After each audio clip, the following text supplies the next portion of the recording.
तो चलिए दोस्तों, आज हम लोग बात करने वाले हैं environmental and public health semester 4 का सेक पेपर। ठीक है, देखिए आप किसी भी यूनिवर्सिटी से हैं, उससे मुझे कोई लेना देना नहीं यार। अगर आपका सब्जेक्ट है एनवायरमेंटल एंड पब्लिक हेल्थ तो क्वेश्चन इसी टाइप के आएंगे। देखिए, इससे पहले जो है मतलब कि 2021 2022 से पहले आपका सब्जेक्ट ऑब्जेक्टिव हुआ करता था। ऑब्जेक्टिव का अगर पेपर देखना है तो हमने अपलोड कर दिया है, लेकिन इस साल से सभी यूनिवर्सिटियों का सिलेबस चेंज हो गया है। ठीक है, और अब सब्जेक्टिव पूछा जा रहा है एग्जाम में। आइए देखते हैं। तो 40 मार्क्स का एग्ज़ाम होता है और क्वालिफाई करने के लिए आपको 20 मार्क्स लाना होता है, इंटरनल और एक्सटर्नल दोनों मिला के, यानी कि 50 में आपको 20 मार्क्स लाना होगा। देखिए, पहले 4 ऑब्जेक्टिव क्वेश्चन है। तो पहला ऑब्जेक्टिव क्वेश्चन है कि जैव विविधता विविधता का अध्ययन है। जैव विविधता किस प्रकार की विविधता का अध्ययन है वो बताना है। The biodiversity is the study of diversity. तो इसका राइट आंसर हो जाएगा ऑप्शन 4, एट कम्युनिटी। नहीं, ऑप्शन 4 होगा। इसका राइट आंसर क्या होगा? ऑप्शन 4, जैव संगठनों के सभी स्तरों का, at all level of biological organization. ठीक है, at all level of biological organization, यानी कि विश्व में जितने भी, पृथ्वी में जितने भी जीव हैं इन सभी का। बी नंबर देखिए, तो इसमें पूछा गया था कि वह कीटनाशक जो सीधे तंत्रिका तंत्र पर हमला करता है, हमारे नर्व सिस्टम जो है ना, पढ़े होंगे क्लास 9 में, हमारे तंत्रिका तंत्र उस पर अटैक कर देता है यार। The pesticide that directly attack the nerve system is. और जहाँ नर्व सिस्टम हमारा अटैक हो गया, यानी कि आपको पैरालिसिस पड़ जाएगा, लकवा हो जाएगा। ठीक है ना, कुछ भी बोलने लायक नहीं रह जाएंगे, ना खाने लायक ना धोने लायक। बाकी आप सब समझदार हैं। तो इसका राइट आंसर हो जाएगा कार्बनिक फॉस्फेट। ठीक, हिंदी में है, इंग्लिश में ऑर्गेनिक फॉस्फेट या ऑर्गेनो फॉस्फेट, जो भी बोलना चाहें बोल सकते हैं।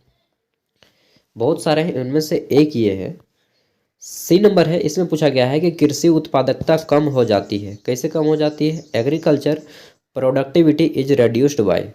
तो एग्रीकल्चर जो है मतलब कि सिंपल से यार, जब उगाएंगे तो फसल उतना अच्छा नहीं पैदावार होगा। किससे? अगर आपका भूमि क्षरण हो गया है, लैंड डिग्रेडेशन हो गया है, तो आपकी जो फसल की पैदावार होगी वह अच्छी नहीं होगी। अब देखिए, चौथा क्वेश्चन है, और मुझे जहाँ तक लगता है कि लगभग सभी बच्चे हिंदी में ही समझ पा रहे होंगे, फिर भी मैं इंग्लिश को पढ़ देता हूँ। इंग्लिश में है कि चौथा क्वेश्चन है, constant presence of disease in a area during a period of time. यानी कि किसी क्षेत्र में एक निश्चित अवधि के दौरान रोग की लगातार उपस्थिति क्या कहलाती है? तो जब रोग की लगातार उपस्थिति है तो उसको क्या कहेंगे? स्थानिक। ठीक है, लगातार यानी कि बहुत समय से रह ही रहेगा तो हम लोग उसको बोल देते हैं कि स्थानीय व्यक्ति हो गया है, उसी तरह से स्थानीय हो गया है। ठीक है, इंग्लिश में बोलेंगे एंडेमिक। आगे देखते हैं। तो यहाँ पे आपको 2 अंकों वाले 2 छोटे छोटे प्रश्नों के आंसर करने होते हैं। ठीक है, 2 अंकों वाले 2 प्रश्न यानी कि 4 मार्क्स। देखिए,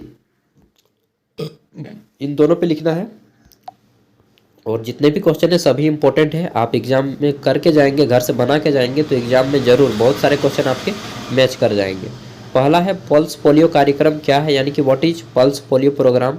बी नंबर है जल प्रदूषण को परिभाषित करें, डिफाइन वाटर पोल्यूशन। तो सब इजी इजी क्वेश्चन है, ज़्यादा हार्ड तो है नहीं। अब देखिए, आता है ग्रुप बी। ग्रुप बी है, इसमें आपको लॉन्ग आंसर टाइप क्वेश्चन का आंसर करने हैं। ठीक है, दीर्घ उत्तरी प्रश्नों का उत्तर, और 8 अंक वाले 4 प्रश्नों के आंसर यहाँ पे करने हैं। 8 चौका 32। तो बोला गया है कि निम्नलिखित में से किन 4 प्रश्नों के उत्तर दें। Answer any 4 question of the following. तो देखिए, पहला है यहाँ पे कि हम महामारी और सर्वव्यापी महामारी में क्या अंतर है, उदाहरण सहित स्पष्ट करें। What is the different between epidemic and pandemic, explain with example. ये हो गया पहला क्वेश्चन। 8 मार्क्स का क्वेश्चन है, किन्हीं 4 का ही बनाना है, और 8 मार्क्स के प्रश्नों का उत्तर कितने शब्दों में दीजिएगा? लगभग 200 शब्दों में। बाकी आपकी मर्जी यार, आप 5 भी शब्द लिखिए फिर भी चलेगा, लेकिन जो अच्छा मार्क्स मिलेगा वो उतना भी मिलेगा। ठीक है, 8 में से 7 मार्क्स मिल सकता है अगर आप 200 वर्ड लिख देते हैं अच्छे राइटिंग के और टू द पॉइंट में।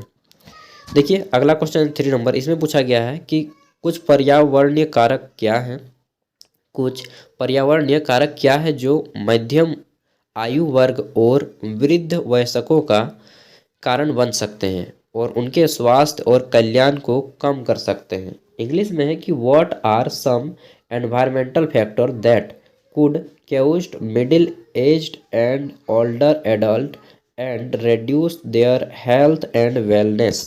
ठीक है, आगे देखते हैं 4 नंबर क्वेश्चन। तो इसमें पूछा गया है कि explain how food quality affect the health of the general public. अब आता है यहाँ पे, तो पूछा गया है कि बताएं कि भोजन की गुणवत्ता आम जनता के स्वास्थ्य को कैसे प्रभावित करती है। तो यार जैसा खाना खाएंगे वैसा ही आपका दिमाग होगा। बोलते हैं कि जैसा अन्न वैसा मन। कुछ हद तक सही है, पूरी तरह सही नहीं है। Explain how food quality effect the health of general public. ठीक है, तो जिस प्रकार आप भोजन लेते हैं उसी प्रकार से आपका माइंड भी वर्क करता है। और कुछ हद तक मैंने बताया ना कि 20-30% आपका मायने रखता है और बाकी सारी चीज़ें जेनेटिक्स पे मायने रखती हैं। तो वैसी तरह बताना है यार। 5 नंबर है ग्लोबल वार्मिंग के कारणों और प्रभावों का वर्णन करें। Describe the cause and effect of global warming. आगे देखते हैं 6 नंबर क्वेश्चन। तो इसमें पूछा गया है कि जन स्वास्थ्य पर पर्यावरणीय परिवर्तनों के प्रभाव की चर्चा कीजिए। इंग्लिश में है कि discuss the effect of environmental change on public health. Next देखते हैं 7 नंबर क्वेश्चन। इसमें पूछा गया है कि हैजा के कारण लक्षण व निदान पर उपचार क्या है। जब किसी व्यक्ति को हैजा हो जाता है, जिसको हम लोग बोलते हैं कॉलेरा, ठीक है, तो उसके कारण क्या है, लक्षण क्या है और इलाज कैसे होता है, वो चीज़ बताना है। इंग्लिश में कि what are cause symptom diagnosis and treatment of cholera. और यह एक प्रकार का बैक्टीरिया जनित रोग है। इसकी खोज किसने की थी, तो किसने की थी, रॉबर्ट कोच ने ना। 8 नंबर क्वेश्चन है कि give a detail account of source of water pollution. फिर बोला गया है कि suggest measure to control the water pollution. जल प्रदूषण के स्रोत का विस्तृत विवरण दीजिए। जल प्रदूषण को नियंत्रित करने के उपाय सुझाइए। ठीक है, अब देखते हैं 9 नंबर। तो इसमें बोला गया है कि right short note on the following. पहला है आयुष, दूसरा है युवा, तीसरा है ठोस अपशिष्ट प्रबंधन यानी कि सॉलिड वेस्ट मैनेजमेंट और चौथा है मानव विकास सूचकांक, इंग्लिश में ह्यूमन डेवलपमेंट इंडेक्स। तो ये हैं आपके क्वेश्चन पेपर और तैयारी करके जाएं घर से। सब जितने भी क्वेश्चन हैं वो सब इम्पोर्टेंट हैं, एग्जाम में पूछे गए हैं, तो डेफिनेटली आपके भी एग्जाम में बहुत सारे क्वेश्चन मैच कर जाएंगे। ठीक है, तो तैयारी करके जाएं एंड बाकी आपकी मर्जी, आप घूमते जाइए, मुझे कोई एतराज़ नहीं, लेकिन जहाँ तक मैं हेल्प कर पाया हूँ आप लोग फ़ायदा उठाइए। एंड इसका PDF अगर आपको डाउनलोड करना है, चाहे अदर पेपर देखने हैं, तो वीडियो के डिस्क्रिप्शन में मिल जाएगा, वहाँ से डाउनलोड कर सकते हैं और देख भी सकते हैं। Thank you, bye, best of luck मेरी ओर से एग्ज़ाम का।